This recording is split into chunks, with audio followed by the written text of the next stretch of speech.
Levo todo o día, Iago, pensando que é xoves. E claro, escoito isto e efectivamente confirmo que é xoves. Claro, e se lle sumamos a túa predisposición a adiantarme no tempo. Claro. Pero non, é mércores 17 de xuño, aínda así estamos con Nuska Chousa esta tarde porque quixemos adiantarnos. Mañá estaremos no Son do Camiño, mañá estaremos con música desde as 3 ata as 7 e procedía hoxe a darlle saída a cantidade de emails e de whatsapps que nos foron chegando con preguntas para a nosa colaboradora que volverá a próxima semana e ademais volverá un par de días. Xa podo adiantalo e confirmarlo. Sí, sí. Doblete. Hai que facer doblete para dar saída a todas esas consultas que temos aí agardando resposta, Iago. Fixeche os deberes, non? Fixen os deberes, a volta puxeme as pilas. Se vos parece, comezamos xa para tentar darlle resposta a todas estas... Primeiro saudemos a Nuska, que nin sequera os saudamos. É que eu xa escoito de fondo e xa dixen, xa se saúda. Que tal, Nuska? Como estás? Hola, que tal? Moi boa tarde. Estou genial. Tamén deseando darlle salida a todas estas preguntas que temos aí amontonadas e a ver se nos dá tempo a deixalas listas entre esta semana e a semana que ven, por suposto. Seguro que sí. Que número ten esta consulta, Iago? Pois esta ten o do 205. Carai, 205. Imos ben, ben servidos. Veña, doi aquí ao cronómetro. Comezamos a clase magistral de hoxe coa seguinte consulta. Outro día no directo falaches, Nuska, nalgúna ocasión, das hormonas para a mosca da froita. A pregunta é a seguinte: non é contraditorio porlle hormonas para atraelas? Eu puxenlle trampas cromáticas que tamén dixeches ti algunha vez que funciona. Esta é unha consulta que nos manda Celi Extremadouro. Sí, como non, saludar a Celi, mandarlle un biquiño moi grande que sempre está aí. A alumna vais avanzada do curso. Sí, sí, sí. Ademais con nota, xa debe de ter, vaya, é verdad, porque tamén manda o resultado do seu traballo na súa horta. Mira, as trampas cromáticas non son selectivas, o sea, van a atrapar calquera bicho que se sinta atraído polo color amarillo, non que realmente é o que significa cromático, é croma un color, e estas son un tipo de trampas que son de un color específico para atraer certos insectos, e non son selectivas, o sea, casan todos os insectos que pasen por ali e se sintan atraídos por un color amarillo, que son moitos, o sea, solo se deberían de poñer para ver en que momento empezamos a ter o problema ca mosca da fruta, que é o que quer Celi atallar, non? Neste caso, cando pasan por ali e quedan apegadas e a podemos ver, dicimos, bueno, pois agora xa é hora de empezar a poñer as feromonas, que non hormonas. O sea, a trampa cromática pode a poñer encima das crucíferas, dos repolos e iso, que tamén lle vale para a mosca blanca, e así sigue aproveitando. En este momento, si ve que xa ten os problemas ca mosca da fruta, é cando vamos a poñer as feromonas. As feromonas solo son un atrayente que casan os machos, porque son feromonas femeninas, non? Entón se síntense atraídos e son como unhas trampiñas que por olor van a ir os machos aí. Pero non é contradictorio poñelo, porque non teñen tantísimo olfato, o sea, non teñen un olfato tan desarrollado como, sabes, para atraelos de 1 kilómetro, por exemplo, nin van a avisar uns individuos a outros individuos, mira que aquí hai unha feromona que cheira a femia. Non funciona así, o sea, solo vai a captar, a recoller os que teñan a súa horta. Non provoca novas invasións porque resenda a feromona femenina da femia, sabes? Bueno, todo máis hasta a horta do lado, pero está ben tamén coller os machos eses, porque senón viríanche tamén para a túa horta. O sea, que quede tranquila, que non atraen novas invasións de bichejos. Pois fenomenal. Resposta das queda esa primeira consulta e imos pois coa segunda de hoxe. Vamos alá. Dignos Ana de Muxía, que lle encantan as acelgas, estas que nos envían a fotografía naceron espontáneas, pero non sabe por que se lle poñen esas pintas marróns nas follas. Non chegan a medrar ben e logo florecen. Que opinión che merecen, Nuska? Mira, neste caso a foto para min é maravillosa, porque vexo perfectamente que é o que está pasando. As pintiñas esas que ela di que quedan marróns, antes de estar en marróns, xa foron pintas amarilliñas con un reborde violeta, porque son moi características, e sobre todo da aselga, o sea, a viruela da aselga. Non é nada preocupante, o sea, que se lle saques as follas que teñen as pintiñas, que tamén son comestibles, que non van a facernos a nós daño, as novas van a nacer perfectamente ben, porque este tipo de enfermedad da aselga non se transmite a través da salvia da planta e non vai a ir ás follas novas. Simplemente incide moito cando é, sobre todo, no inverno, fai humedad, pero fai unha temperatura ao millor de 12, 15 grados das 8, sabes? Entón instalase aí. Pero tan pronto empeza a vir o calor, esa aselga recupérase porque as follas novas non traen a enfermedad de maleta, sabes? Solo a teñen instalada as follas vellas que sufriron esa friaxe e esa humedad. Entón, estou segura que hasta ahora pudo as ter, pero ahora co calor que vai a facer a partir da hora, que xa vai a estar ben, que lle vai ir ben. E o de que florezan non ten nada que ver co das manchas, porque as manchas casual foi un tipo de virus que se instalou nesas manchas. Pero vanse a flor porque por moitos motivos, pero porque lle chegou o seu tempo de irse a flor, sobre todo. Pode ser que naceran con moito frío, non chegaran a desarrollar, pero os meses na terra teñenos igual, o sea, son velliñas e teñense que ir a flor. Ou non tiñan espacio suficiente entre sí, si naceron espontáneas e non as separou para poñerlle o espacio que necesitan, pode ser que por culpa de que non tuveran espacio suficiente non creceran o normal, é que tamén se foran a flor, sabes? Ou tamén falta de sol, de calor, demasiada agua, calquera cousa desas pode favorecer que unha planta se vaya a flor, pero sobre todo que unha planta é maior e vaise a flor porque é o seu ciclo natural e non podemos frenar. E xa estaría así. Xa estaría. Esta resposta, nosa amiga. Xa levamos 2 consultas, Sí, a terceira non a leo, se nunca temos que escoitar. Boas tardes, Nusca e compañía. Hola. Vamos a ver, eu estaba facendo un composteiro. E por motivos de salud, pois creo que tardei 3 anos en vacialo, máis ou menos. Valerei nora e resulta que está todo seco,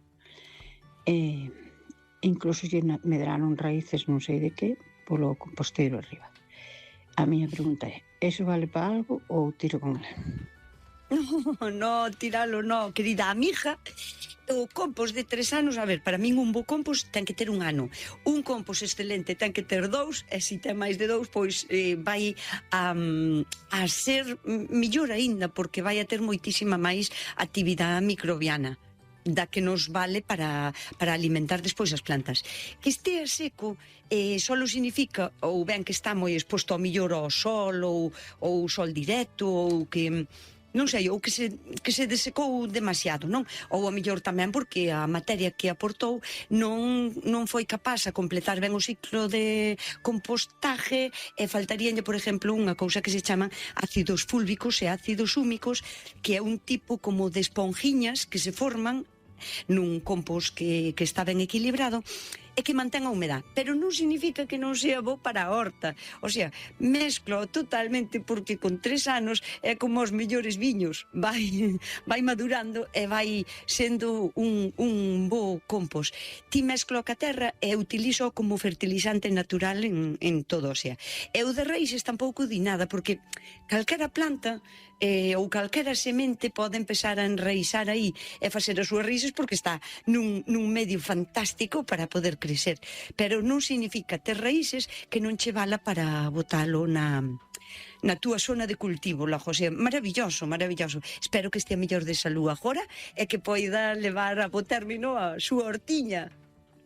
Pois cando nos alegramos. Tamén nós queremos enviarlle ese saúdo a esta boa amiga do programa e apostar por esa recuperación total. Imos coa seguinte consulta, se queres, Iago. Imos coa seguinte, que tamén nos chega dun ointe en forma de audio. Boas tardes, Nusca. Queríache preguntar por este mazanceiro que, ten, a parte de pulgón, que sabes o que ten, as follas enroscadas, pois ten unhas follas como con algún tipo de fungo, creo, porque están así como secas e marróns e, bueno, algunhas xa todas engruñadas, supoño que iso que é do pulgón. Gracias. Sí, mira, as fotos son maravillosas, o sea, o único daño que ves o serio é exclusivo do pulgón, o que pasa que ten moito. Bueno, primeiro, ten que ser tenaz e paciente, porque o pulgón é moi característico, sobre todo desta época, nas partes máis novas dos masanseiros. O que pasa que ela, pois, bueno, foxille un pouquiño e ten un montón. Pero ten solución. O que primeiro vamos a facer é cortar eses brotes novos porque están como demasiado dañados e ao frutal non é unha cousa que lle faga demasiada falta para seguir o seu proceso natural de maduración das frutas que xa ten cuajadas, non? Que xa ten aí as frutiñas. Entón, é que non os pasei pola horta, porque como están as follas tan encurruscadiñas, vai a ser moi difícil chegar co produto que lle vou a dar agora a esas zonas, non? Porque xa están como moi encerradas, como encaracoladas. Entón, o primeiro que facemos é sanear esas puntas, cortámolas todas e metémolas nunha bolsa de basura, porque non vamos a ser capaces de sanealas e vamos a sufrir moito máis intentando matar todo ese pulgón, que vai a ser un enjambre continuo de novas generacións de pulgóns. Entón, fuera, e de que este o máis limpo posible, vai a empezar a botarlle, alternando, ademais, cada 10 días ou cada 8, perfectamente, xabón potásico e vinagre, diluído en agua. Si é xabón potásico, pode botarlle hasta 10 mililitros en 1 litro, e si é vinagre, pois unha cucharada sopera en 1 litro de agua.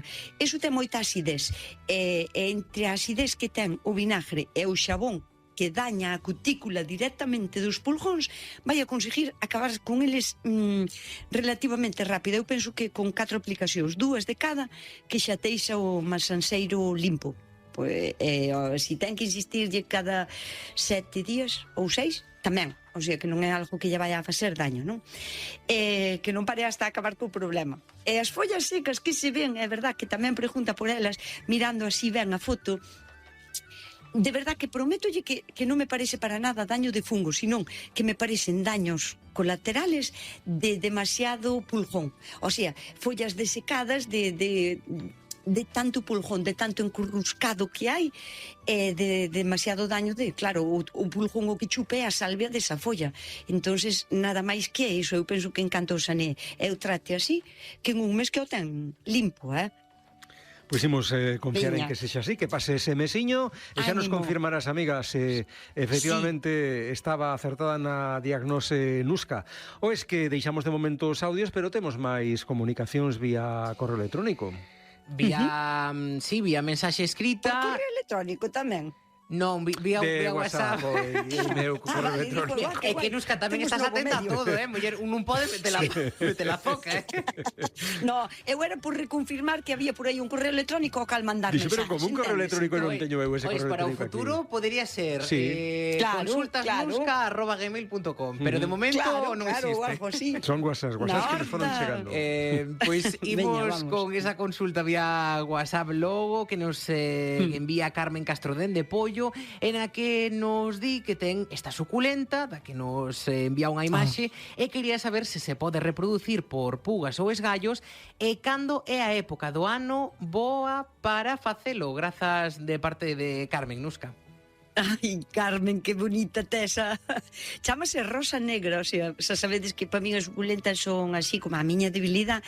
E vou a dar unha boísima noticia. Estamos no tempo axeitado para poder empezar a facer a reproducción, e que é moi fácil de reproducir. Hai moitas maneiras, pero vou a dar unha que é a que máis me gusta a min, tal como vexo a foto, sería a que eu faría. Mira, chámase decapitar. Sona así moi drástico. Sí, Pero no, que va, mira, colles un fío que sea relativamente duro e senón con un cuchillo ou cunha cúter ou así, simplemente trátase de cortar algunhas das rosetas grandes que ten e simplemente as rosetas polas en sustrato, en terra logo, non? Sin enterralas, non fai falta enterralas. Os primeiros 15 días simplemente con pousala encima da terra sin mollar, sin botarlle agua, sin regar, esa roseta que pousas vai a empezar a botar uns peliños, neste caso color rosa, porque chamase rosa negra, é un tipo de planta que si ten luz pero non sol directo, ponse como casi negra de todo, moi bonita, empeza a botar como uns fiños color rosa, que son as raíces, pero aínda son moi delicadas, aínda non a vamos a enterrar tampouco. Despois, que non lle día nunca o sol directo, luz, sí, que necesita, pero non sol directo. E a partir de que empece a botar esas raíciñas, sí que podemos mollar un pouco o sustrato ou simplemente botarlle con un frus un pouquiño de agua, para que esas raíces se integren dentro do chan e ela sola vai a facer todo o traballo. Nós só temos que ter paciencia, xa o fai ela sola.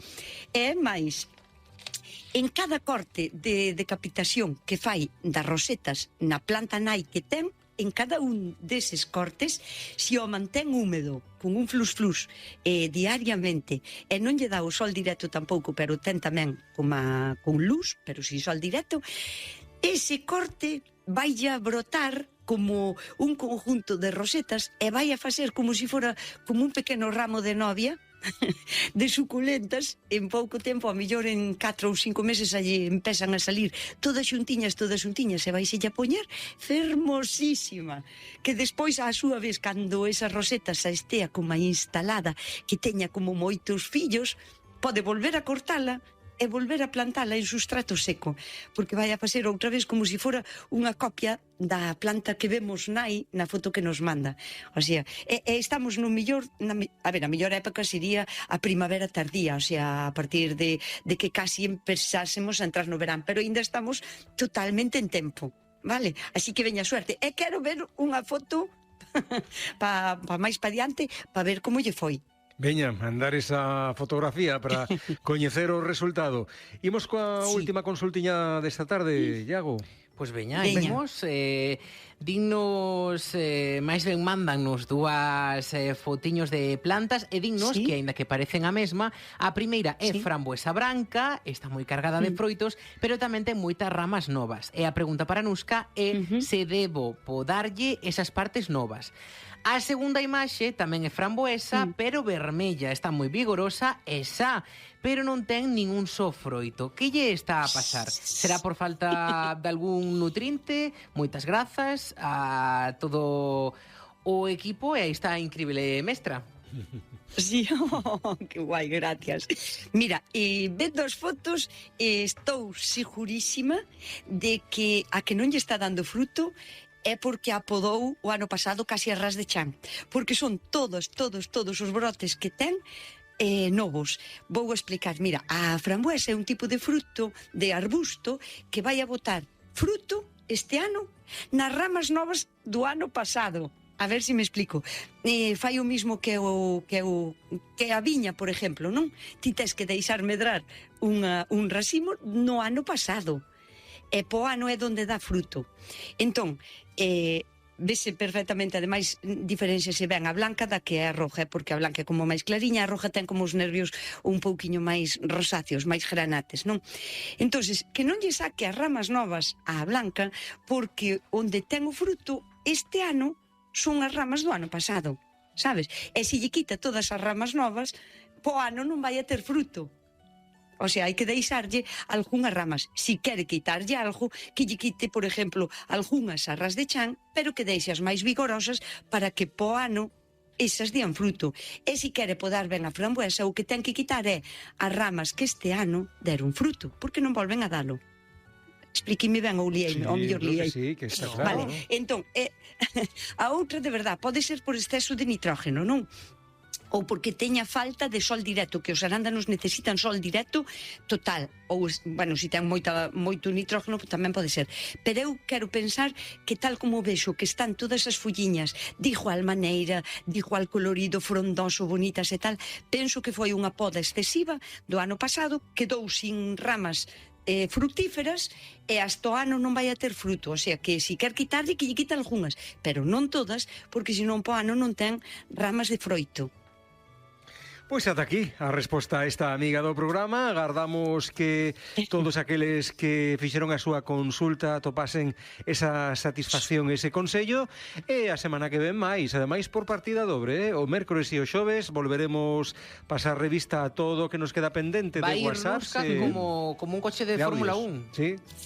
On fire. Pois a semana que ven falamos, o mércores que ven. Pareceche, Nusca? Sí, falamos pa semana, veña. Un biquiño saudiño, para que todo vaya o ben. mundo. Ata logo. Chao.